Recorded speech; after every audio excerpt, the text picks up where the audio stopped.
Waffle Weekend with Benny and Lolo, a collaboration with Sum Flux. A couple months ago, one of my favorites, Sum Flux, put out a call for stories set in a Waffle House. At that time, I had taken a step back from my weekly posts to focus on my cafe, but something about this competition felt like it was made for my voice, and I found myself drawn back to the old Google Docs screen. Sandalore Sykes invited all participants to mass post our contributions today, and I look forward to checking out what the other writers have created. I drew on my 20 years of restaurant work to write this story, and I hope that shines through when you read.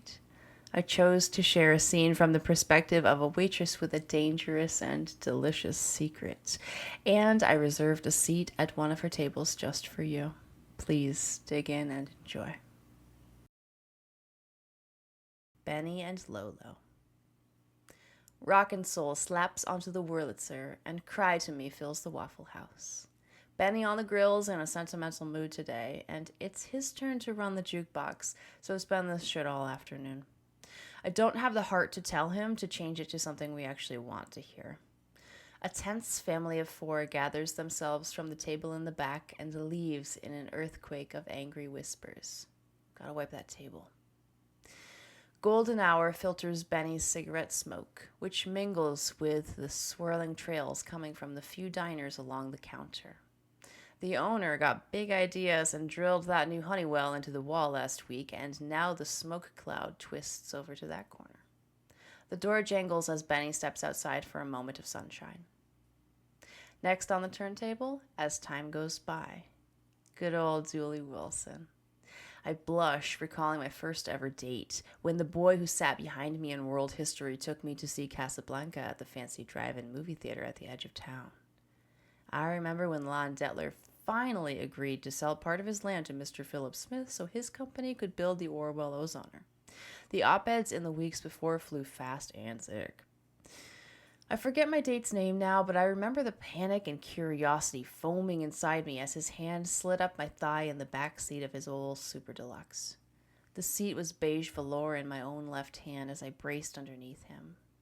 I turned my head to the left and stared at my fingers, watching them stroke the fabric's pile back and forth, back and forth. He didn't know I was a virgin, and I didn't know how to tell him. I didn't know so many things. How long have I been staring out the window? Benny tries to sweep me up into a two-step as he comes back inside from his cigarette break, but I dodge his grasp. Cut the shit, customers are watching. I know he has a crush on me, and Mom always tells me not to encourage the boys. I have no intention of encouraging them anyway, but for different, curvier reasons than Mom's approval. I twirl to Dooley's croon as I head to check the coffee pot. The sad puddle in the bottom won't do for the dinner rush, so I start another batch. Coffee filters are running low. The same week we got our smoke eater, we found ourselves with a new percolator that came with a bright orange coffee pot. The owner knew Barbara Goethe from their time studying at Freiburg, and in the days leading up to the arrival of a new coffee setup, he told anyone who would listen how radiant Barbara had looked when he first spotted her across the glowing green quad. None of this meant much to me, of course, never having had the chance to leave Orwell, much less the state, very much less the USA. This is all to say that passion is the reason the owner insists on serving Nazi decaf, which should not surprise you since coffee is a major and ongoing point of contention here. Maxwell House is a non-starter as long as Benny's around. We found out the hard way that the sight of the blue can gives the guy shell shock, so we serve Folgers because it's easier to change brands than it is to train a new cook to fry eggs the way Benny does. I don't understand how he pulls it off with those shaky hands, but he keeps the regulars coming back, so he's worth the extra cost of the red can. One thing he can't do, scrambled eggs. Rumor says it's because he saw a man get shot in the back of the head during the war. I hear things a lady shouldn't while I'm working. I like being a part of the club. We get to hear the real story, and I've learned not to repeat it when I get home. I just wish I could dress like the boys if my coworkers are going to treat me like one. Jesus, how long has that guy in the corner been trying to get my attention? My uniform feels hot, but not the way my nylons boil. Every minute, my skin pushes away the crisp Dacron dress like some strange magnetism, but the hands of God himself always seem to wrap it back around me. I see Benny's button-down slacks and apron, see his body covered neck to ankles, and scream inside as I wish for a shield between the world and my body, which seems to be a black hole for the stares of men.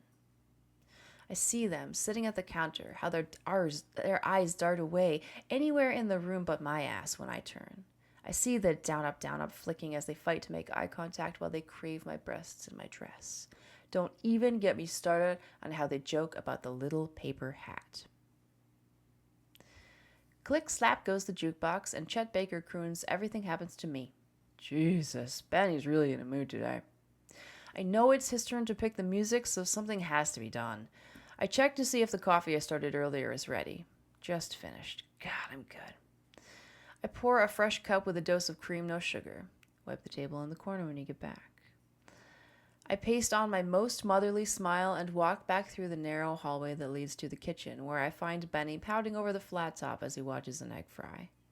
The lunch rush was long today. Brought you a cup.